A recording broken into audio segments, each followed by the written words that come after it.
जो हो चुका है जो होगा हुजूर जानते हैं। टॉपिक यही है, हुजूर जानते हैं। अब इसी ज़िमन में बातें होंगी, सुनिए। जो हो चुका है जो होगा हुजूर जानते हैं। किस तरह जानते हैं? तेरी अता से खुदाया हुजूर जानते हैं। तेरी अता से खुदाया बोलो बोलो बोलो बोलो जानते हैं। हाँ तेरी अता से खुदाया जानते हैं। बिलाल भाई आपने कहा हुजूर जानते हैं, ये मौजू है। फिर आपने इसको डिफाइन भी किया कि तेरी अता से खुदाया हुजूर जानते हैं। अब दलील भी पेश कर दीजिए। दलील के लिए सबसे पहले बात होती है किसी शरीयत की, कुरान और सुन्नत की बात हो तो सबसे पहली दलील कहाँ से दी जाती है भाई? कुरान पाक से। अरे आप लोग माशाल्लाह समझदार हैं। कुरान पाक से दलील दी जाती है। आइए कुरान पाक से शुरू करते हैं। वो मोमिनों की तो जानो से भी करीब हुए। सूरह अहज़ाब अन्नबी औला बिल मुमिनीना मिन अनफुसिहिम। वो मोमिनों की तो जानो से भी करीब हुए। औला औला कहाँ से किसने पुकारा जानते हैं।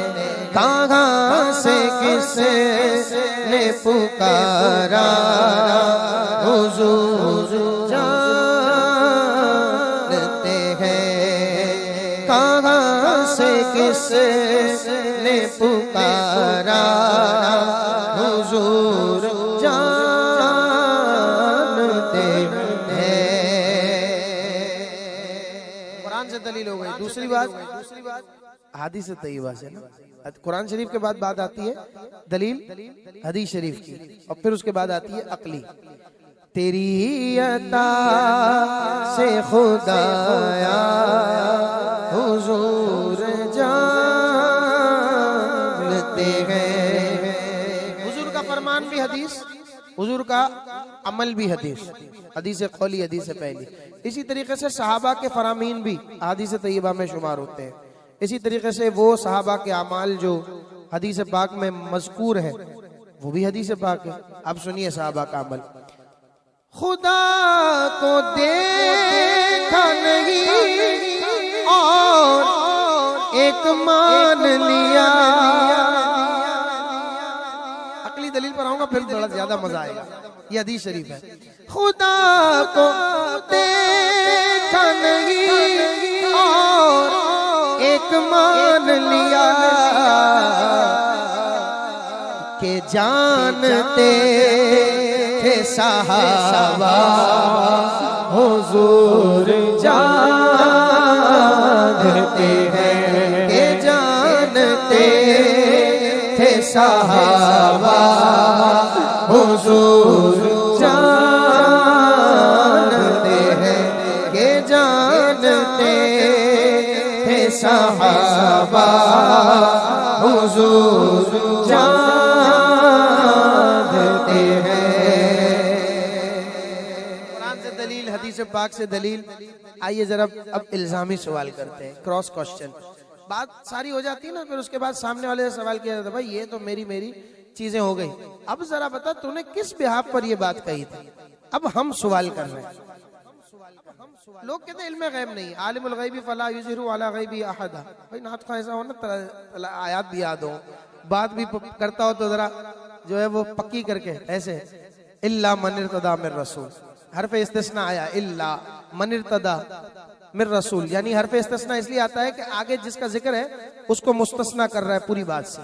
हाँ, मगर ये कि रसूलों में से जिसे चाहे अल्लाह पाक गैब का इल्म अता फरमा दे। सूरह जिन की आयत नंबर 25 है।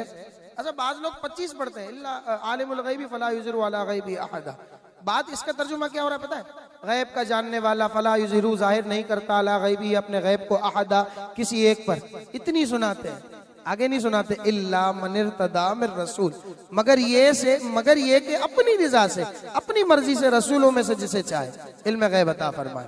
25-26 दोनों पढ़े, हम 25वीं वाले भी है, हम 26वीं वाले भी है, तो दोनों पढ़े, साथ पढ़े। अब सवाल हो रहा है, इल्म गैब के मुनकिर खुदा को देखा है। इल्जामी सवाल यहाँ कहेगा या ना कहेगा, दोनों तरफ से फंस जाएगा। इल्म गैब के मुनकिर खुदा को देखा है, कहेगा नहीं, तुझे भी कहना पड़ेगा हुजूर जानते हैं, तुझे भी कहना पड़ेगा हुजूर जानते हैं, तेरी अता से खुदाया हुजूर जानते हैं। अच्छा, बातें तो और बहुत है, कलाम भी बड़ा तवील है। कुछ हदीस पाक की फिर बातें करते हैं कि भाई ये तो वो बारगाह है कि जहाँ कुरानी दलील भी पेश की गई, हदीस के अकवाल भी पेश किए गए और अब लॉजिकली भी बताया गया, अकली दलील भी दी गई। अब हम कहते हैं ये तो वो बारगाह है, चांद शक हो पेड़ बोले जानवर सजदा करें, इन सबको किसने बताया कि हुजूर जानते हैं? अरे सरकार की शान तो ये है कि सरकार की बारगाह में कोई बेजबान भी आए, जिसे जबान नहीं है, जो बोलना नहीं जानता, वो भी अगर मुट्ठी में और काफिर की मुट्ठी में ही क्यों ना हो, वो भी गैब का इल्म देती है, ला इलाहा इल्लल्लाह मुहम्मद रसूलुल्लाह। भाई मुट्ठी के अंदर बंद है ना, उसे तो नहीं पता कि सामने कौन है। सरकार फरमाते हैं मैं बताऊं या वो बताए जो तेरी मुट्ठी में बंद है। सिमते नबी बू जहल गया, आका से उसने ये कहा अगर हो नबी बतलाओ जरा मेरी मुट्ठी में। जरा तर्जुमा पढ़ते हैं। सिमते नबी बू जहल गया, आका से उसने ये कहा अगर हो नबी बतलाओ जरा मेरी मुट्ठी में है क्या। सिमते नबी बू जहल गया, आका से उसने ये कहा अगर हो नबी बतलाओ जरा मेरी मुट्ठी में क्या। आका का फरमान हुआ और फज़ले सुब्हान हुआ, मुट्ठी से अथर बोला ला इलाहा इल्लल्लाह, ला इलाहा इल्लल्लाह, क्योंकि तेरी अता से खुदाया जानते हैं। एक वाकया मुझे याद आया इसी ज़िमन में। मैंने कहा ना कि सरकार को इल्म गैब दिया गया, सरकार के सामने कोई शे हो, बेजुबान जानवर हो, बेजुबान कोई और शे हो, हजर हो, पत्थर हो, शजर हो, जैसे मुट्ठी में से कंकरियों ने कलमा पढ़ा, ऐसे बहुत से वाकयात आपको हदीस तैयबा में मिलेंगे। शजर का सजदा करना सरकार की बारगाह में, जाअत लिदावतिहिल अशजारु साजिदतन, सजदा करते हुए हाजिर। तो उसे ये खबर किसने दी कि ये अल्लाह के नबी है, यानी उसे भी गैब का इल्म मिल गया सरकार के बदौलत। अच्छा, फिर इसी तरीके से बैतुल मक़दस को सामने लाया गया। सरकार दो आलम सल्लल्लाहु अलैहि वसल्लम जो है वो बता रहे हैं कि इतनी खिड़कियां, ये पूरा एक हदीस शरीफ है। मेराज के वक्त किसी ने एतराज किया कि भाई आप जब बैतुल मक़दस गए थे तो बताओ कि वहाँ कितनी खिड़कियां हैं, कितने दरवाजे। अब एक कॉमन सेंस रखने वाला भी शख्स इस तरह के सवाल नहीं करता। वो पूछेगा टाइम क्या हुआ था, वो पूछेगा लोग कैसे थे, माहौल कैसा था, बताओ वहाँ का कलर पूछ लेगा या कोई डिजाइन पूछ लेगा, लेकिन इस तरह कौन पूछेगा कि भाई उस मस्जिद की खिड़कियां कितनी थी, उस मस्जिद के दरवाजे कितने थे। आप और मैं अपने घर में रहते हैं, शायद आपको भी ऐसा होगा कि अभी इस वक्त मैं आपसे पूछूं कि भाई आपके स्विच बोर्ड पर बटन कितने, तो फौरन याद नहीं आएगा, आप भी गिनती करेंगे। लेकिन सरकार के सामने बैतुल मक़दस की इमारत को जो है वो पेश कर दिया गया। अब बताओ, वो बेजान चीज, जान तो नहीं है ना मस्जिद के अंदर तो बज़ाहिर पत्थर की इमारत है, ईंटों की इमारत है, वो सामने लाकर खड़ी कर दी गई। तो बताओ, सरकार के सदके उसे भी हाजिर नाजिर बना दिया गया, उसे भी पेश कर दिया गया। तो जो सरकार की शान क्या होगी जिनके लिए एहतमाम हो है।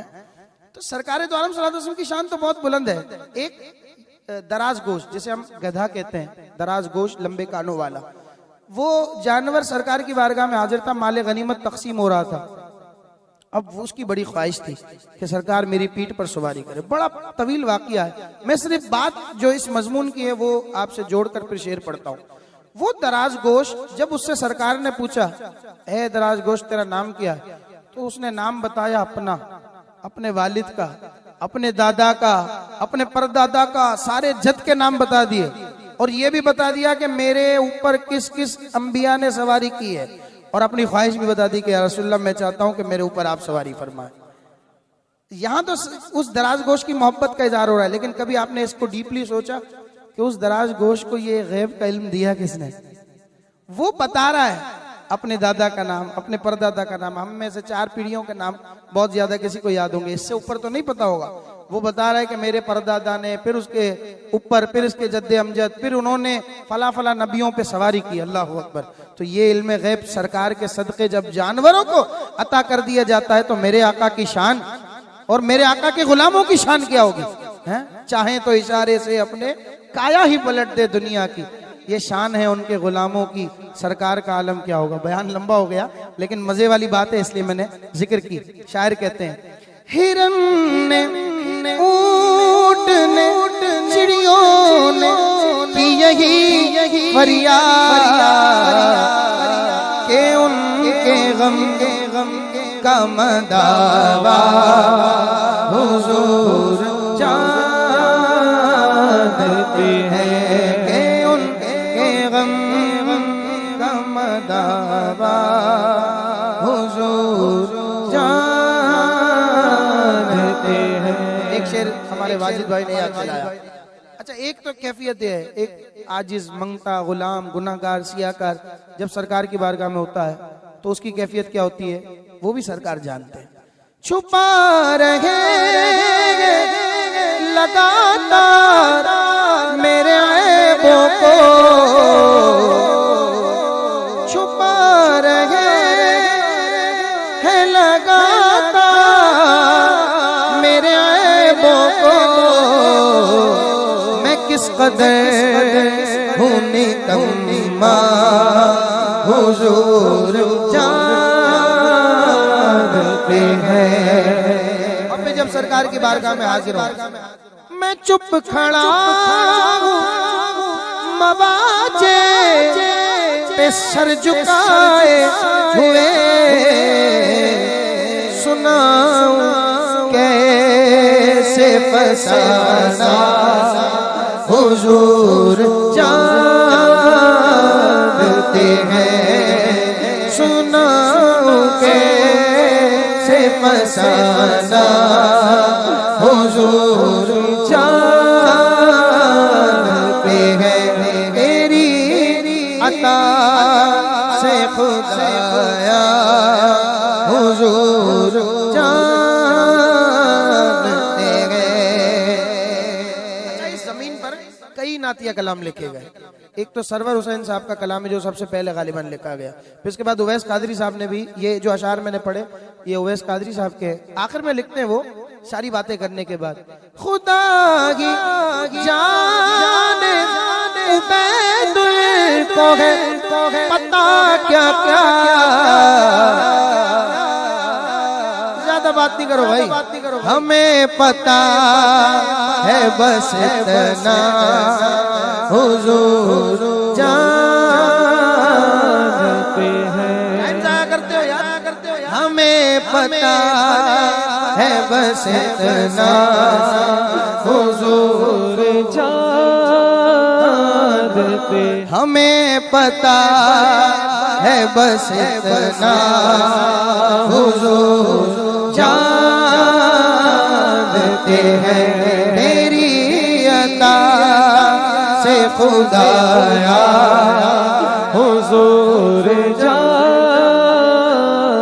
अमीरुल मुजाहिदीन करते अपने अंदाज में, वो बड़ा याद आता है। मैं फैजान की फरमाइश है, दिखाता हूँ। कहते हैं वो क्यों जी, हमें पता है बस इतना हुजूर जानते हैं, तेरी अता से खुदाया